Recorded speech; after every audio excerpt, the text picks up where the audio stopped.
Hello, everyone. Welcome to Wall Street from Main Street podcast. My name is Mo Daoud, and today's special guest is David Quintieri. He is the chief editor of the Money GPS. David, thank you for joining us. It's a pleasure to be on. Thank you for having me. All right, David, before we get into the current event that's going on in the stock market and in the economy, I want to take a moment and talk about your background for people out there that don't know much about you. Yes, absolutely. So I'm the author of The Money GPS. I released that back in early 2012, and I had been writing that through 2010 through 2011. And essentially, it all began with me reading just in my own part-time and deciding, just trying to get a handle on my finances. And, book after book after book, I started finding that we're headed toward a crisis. So I collected all my notes together because I always like to really take notes and really try to really analyze the situation. And, I decided to write my own book to essentially warn the others around me. And then that spun off into a YouTube channel, and I have an email subscription list. So it's really began to snowball from there. So essentially, my work stems from my desire to help others. That's a great story. So what kind of book were you reading back in the day? Was it Austrian economic books or Absolutely, yes.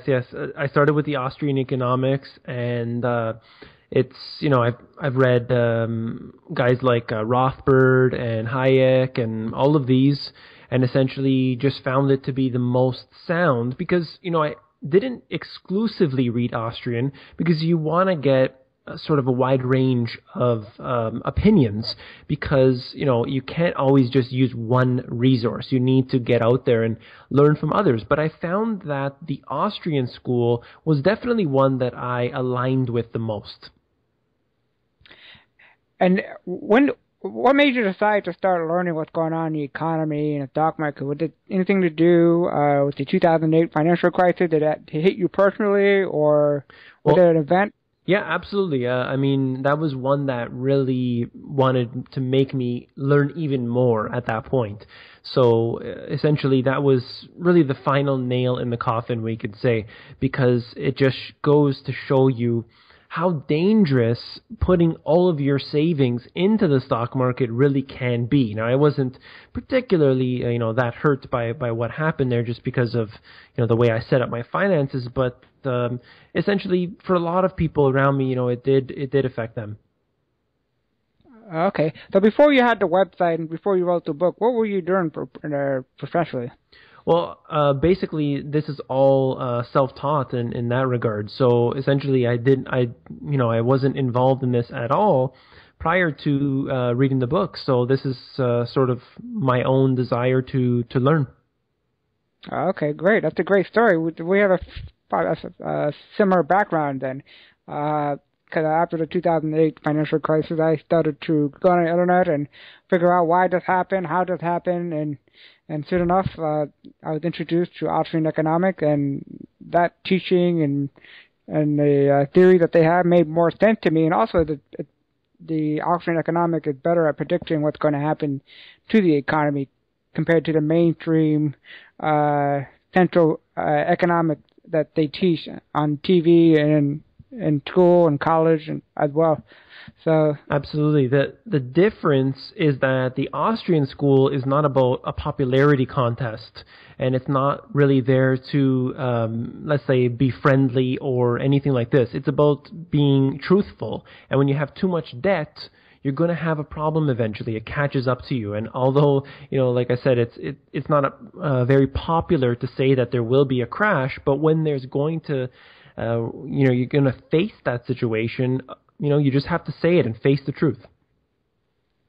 Yeah, and I agree. And I also take time to read about the mainstream economy theories like John Maynard Keynes. I read a book about him, try to learn his stuff that he, basically made up out of thin air with no empirical evidence. And it's funny how everybody in the government and around the world is following his theory, even though there's no evidence that it's actually worked or it's actually good for the economy. And when you have Austrian economics that, prove that it works, and yet no one wants to embrace it or use it. That's right, because I'll tell you, it does help, but it just doesn't help you and I. It doesn't help Main Street. It helps Wall Street, that's for sure. Yeah, I agree. So let's shift gears here and talk about what's happening in the euro. So with Greece is the big topic again, as it has been off and on for the past couple of years with their major debt crisis that they have. And they're not the only country out in Europe that has that big problem. Spain has the problem. France, pretty much almost any country, maybe except Germany, had a big problem with their debt. And right now, Greece is a hot topic because they're pretty close to defaulting on their debt unless they can negotiate with the EU. So I want to talk about that. What impact do you think Greece will have on the euro when this is all done and settled, if ever? Well, I do see Greece as being a big issue, not because of the direct relationship between Greece and the global economy, but the dominoes that fall afterward. That's what we have to worry about. I talked about it in my book with the euro viral contagion that will take place. So although Greece is small when you're looking at, from an economy standpoint, but essentially once that is able to topple over the next countries like Spain, like Italy, who are definitely weaker in some regards, then you have this contagion that takes place. That's what really concerns me. Not necessarily Greece itself, but what happens following that. And so we have to really, really pay attention to what has occurred. Now, I've noticed that this new government that they put in place in Greece is not really, doesn't really want to leave the euro, which is, we'll have to see how that happens exactly. But with this issue that they're running into right now, they are running very, very thin on time. They are getting pressured from all sides to pay up, but we know explicitly that they do not have the funds to pay. We saw Russia sort of sticking out its hand and trying to be there to support them, but we'll have to see exactly where that goes. At this point, it's all going to happen prior to February 16th, and there will definitely be a decision made before then because they're not able to have any sort of short-term funding increases before then. So we're going to have to expect who is going to come to save them. And they're pretty much kicking the can down the road with all the debt problem that they have in Greece. Eventually, they're going to have to face reality here and realize that this problem is pretty much unsolvable unless they declare bankruptcy or come up with another solution that doesn't require bailing out or pushing the can down the road. And it's going to be pretty interesting to see what happens once they realize the reality of their situation. That's correct, because you can't just solve the debt problem with additional debt. You can't keep borrowing from different sources and somehow that's going to save you. It definitely will not. It's not working in any country that's doing that, and here Greece is. It's sort of in a hard place right now for this new government here, but it will be something to see. But right now, the policies in place are just not favorable at all for a solution there. I agree. So let's continue to talk about what's going on in Europe. Recently the EU announced that they're going to do their own version of QE. I want to ask you, what impact will that have on the euro for the long term? Well, first I'd like to discuss the short term, and that is it did nothing to help out the euro, but it seems to be quite interesting that every time the Fed decides to engage in a new QE, the stock market will rise. We saw between QE 2 and 3, there was essentially nothing that happened at all. As soon as they began QE 3, the stock market continued to incline. So obviously QE, at least in the US stock market, is directly linked. But we saw with the euro, they said that they would do QE, and it had really no effect on it whatsoever, and we have seen the euro drop against the US dollar. Now, in the longer term, that's something to be seen. I would suggest that they would have to print up more than that trillion they intend on doing, but it will be something to look at anyway. I'm not really sure how it will go in this regard, because simply it's going the opposite way that it tends to. Because when you print money, when you lower interest rates, you can never be sure where it's going to end up. It could end up in one asset class or another. They're trying to solve deflation by printing money, and generally that would work. If you saw what happened with Japan, they have failed at this policy. A couple decades ago, their finance minister, I believe it was, said, we have a solution to this problem of stagnation and of deflation, and what we will do is print money. We have the tools, we'll just print money. But it never worked there. So it could be the same situation for Europe as well. Only time will tell. And yeah, with the Federal Reserve doing the QE program, we saw the euro rise against the U.S. dollar, and I don't think the EU wanted that to happen.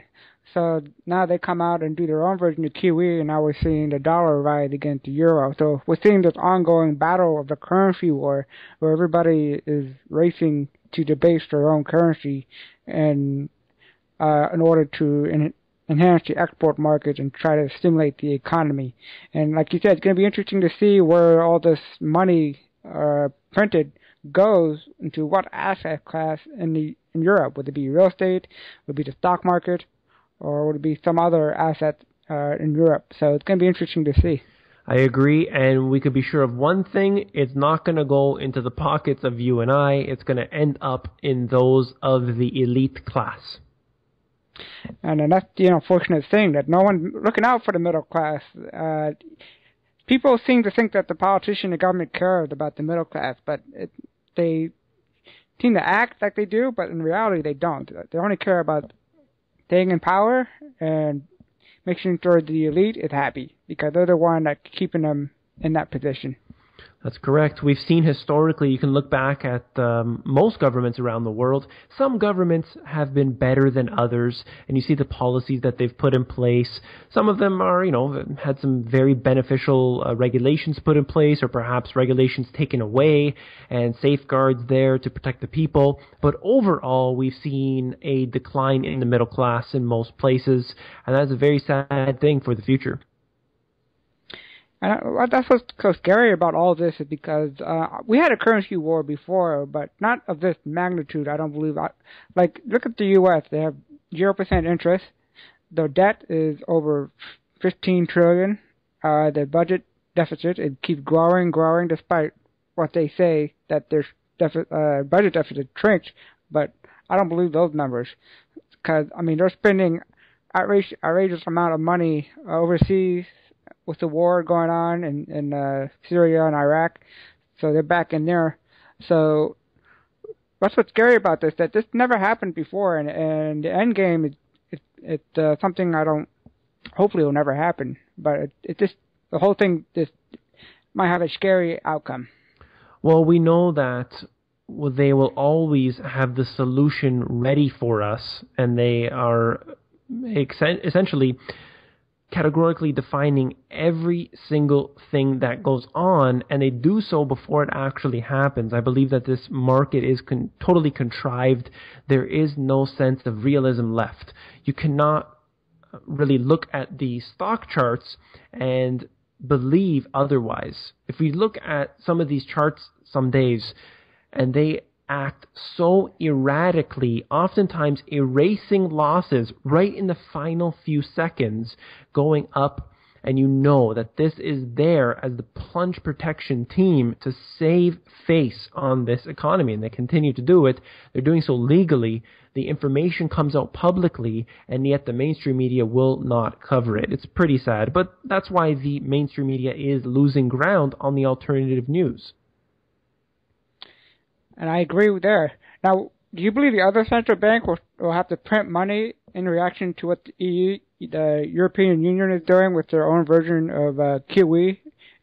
I do believe that they will do so. There are, of course, two different policies happening, and what we're seeing is the lowering of interest rates. So we saw Australia just recently lower their interest rates. Other nations will definitely have to do so as well. And then we're also seeing nations engaging in QE, like Japan, for example. And of course, we are awaiting QE4 from the Fed. But right now, the euro is in the spotlight, so the US dollar is high. The US stock market is reasonably high as well. So they don't really need to engage in that QE4 just yet. As soon as things begin to sink a little bit and they're looking for money to suck in, then they will start up the printing presses. So every nation around the world is going to have to print because it's a system based around debt itself. You don't ever have real wealth anymore. You only have debt. Debt is the wealth of these elitists. And they're going to use that system to control us. So the more debt that our nations and those above our nations get more into that debt, we are then burdened by that. This is the way it works. They've been doing so not just for decades, but now hundreds of years. If you look deeply into it, it's not going to stop anytime soon. No, unfortunately it will not. Now, let's talk about the Federal Reserve. There's been a lot of debate going on in mainstream media and on the internet whether the Federal Reserve is going to raise interest rate this year. So I want to get your take on that. Do you think the Fed will raise the rate this year? That's a tricky one, definitely. I would say that they should have raised the rates a long time ago. If they do raise interest rates, I don't believe it will be of significant value. I think even if they brought it up 0.25%, for example, then it wouldn't have such a large impact on the economy. I do believe that they will bring it up eventually at a certain rate, but I don't see them bringing it up to historical averages even. So it will always have to remain very low. Now, having said that, if they want and desire to crash the economy with intention, they can bring the interest rates up to a significant level. Look at what happened in 1980. Nobody ever thought that would happen, but they did so. And what did it do? It crashed the economy, slowed down the inflation rates. And they could do this very well again. I don't see that necessarily in the near future to any level, like I said, even to historic averages. So we'll have to see where it goes. I would definitely look at, not just their rhetoric, but their actions as well. We need to keep an eye on their balance sheet too, because it's not just what they say. Even when they said they weren't printing any money during these periods of time, we saw their balance sheet increasing. So we know that they're not telling the truth. We also know that we found out about the $16 trillion bailout from the limited audit of the Federal Reserve. So we never really know what's happening behind the scenes, but definitely we can look at what Janet Yellen and the rest of them have to say, and then from there we can sort of determine where they're going to go. I would have to say at the meeting that would take place in the middle of the year would have to be our next indicator. I don't see them going to significant levels at all if they do. And compared to the 1980s when Paul Volcker did hike the interest rate, I don't think it's fair to compare today to then, because today we have over $15 trillion of debt. And anytime they raise the interest rate, that's higher interest payment that the government have to pay on their debt. And it's going to basically bankrupt the whole U.S. government if they try to dramatically increase interest rates. And don't get me wrong, I said this before, I'm all for raising the interest rate. But I'd rather have the free market do it rather than the people in a shirt and a suit determine that. And also I believe that deflation is what we need in the economy, not inflation. So that's correct, yes. I totally agree that, we're getting deflation in real wages. We're getting deflation in the places that the people are so desperate for inflation in some ways, but we're getting the inflation in the food prices, we're getting it in the electricity prices. So we're getting the worst of both worlds right now, and this is all because the money, real wealth, is flowing out of our pockets, and we're not able to actually benefit from all the money printing, and the only ones who are benefiting are those who are in control of the banking sector. So let's just say hypothetically that they decide to raise the interest rate even by 25 basis points, so 0.25, up to increase it to a quarter. What impact would that have on assets such as the real estate, gold, and the derivative market as well? At that percentage, I think it'll be able to withstand it with not too much fluctuations. Now, although the amount of interest that they're going to have to pay on their debt is going to be a problem, they're not too worried about that because, quite frankly, they don't care about the debt. They have a massive quantity, trillions of dollars of intragovernmental debt that is going on right now. If I remember correctly, it's somewhere between $5 and $6 trillion borrowing from themselves, borrowing from programs such as Social Security, and they really don't care about the debt. They will just continue to increase the debt ceiling, and that seems like the way it will go. Now, the impact on real estate is going to be a little bit bigger, particularly not necessarily in certain regions in the U.S., but if I just may choose the example, if we look at Canada, where the interest rates are very low and we have housing prices that are extremely high. And the reason that housing prices are extremely high is manyfold, but for this purposes here, we will suggest the fact that we have our ability to borrow money at virtually 0%. They're giving the money away, so surely people are going to be able to afford very big ticket items like a house. So the same thing goes in the U.S., same thing goes for all around the world. If you look at Denmark, have recently brought the negative interest rates on mortgages. They're going ahead with this plan, and this could be something that happens all around the world. In fact, just to keep that a certain sector going, they need to do this in order to prop it up. We can see all sorts of schemes like this. So the effect on real estate is definitely significant because if they aren't to pay more interest, they're simply going to go bankrupt. They're going to have to foreclose on their homes. Gold, on the other hand, see, here's the challenge with precious metals, is that physical gold, doesn't matter what price it's at. Physical gold physical precious metals are always in high demand, it seems. But then you look at the ETFs, you look at the futures market, and they fluctuate all the time. But those who understand sound money aren't selling any of their precious metals. It doesn't matter what happened during the financial crisis. It doesn't matter what happened a couple of years ago with the dip down in precious metals. People don't really care necessarily about that because they're holding on for the long haul. The reason that they bought precious metals in the first place was not necessarily to make a fortune off of. It's to hold and preserve their wealth, and they will continue to do so. So even if the interest rates were to rise, the paper market could fluctuate up and down, but the individual savers who are holding on to that to preserve their wealth, they're just going to continue to accumulate. And David, one final question before I let you go is how can investors get positive return in their portfolio in this current economic condition? Well, I would definitely say that, certain individuals will invest in the stock market. They know how to pick the stocks. They know how to generate a return on their investment.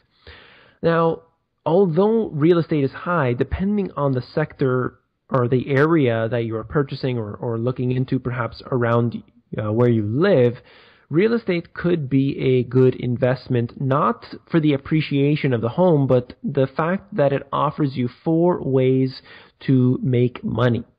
But I would definitely say you don't want to invest everything you have into one particular asset.